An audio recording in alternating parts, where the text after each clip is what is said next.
Hello, my name is Andrew Flushy. I'm your Virginia reckless driving lawyer, and this is part of my series of videos on bad reckless driving defenses in Virginia. Today's topic is going with the flow.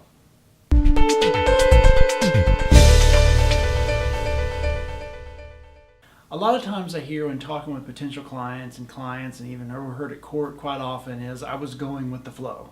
That seems to be something that a lot of drivers say when they get a ticket for speeding or reckless driving in Virginia.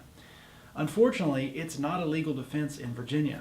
I've overheard some people talking about some states where there's basically exceptions to the speed limit where you can go the flow of the other traffic on the road and you wouldn't be guilty of speeding in those states.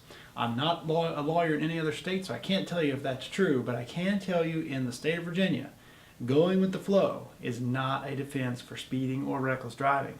The law says the speed limit is the speed limit. And if the officer or the Commonwealth can prove that your vehicle was going faster than the speed limit, that's what they have to prove. Now there's other pieces, other defenses, but going with the flow, saying, well, everyone else was going 90 as well, that's not a defense in Virginia. It's certainly not a defense for reckless driving. Now, can it matter for mitigation for the judge if the officer would admit that you weren't necessarily the fastest car on the road and you weren't weaving in and out of traffic, that you were going with a pack of vehicles, that other vehicles were going similar speeds? That could matter as far as sentencing goes with the judge, to show that you weren't flying by everybody and weaving in and out of the lanes like a crazy person.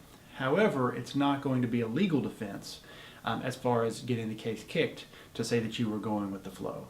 If you're charged with reckless driving in Virginia, definitely contact me or request my free book so you can begin learning about actual defenses that may really work in court.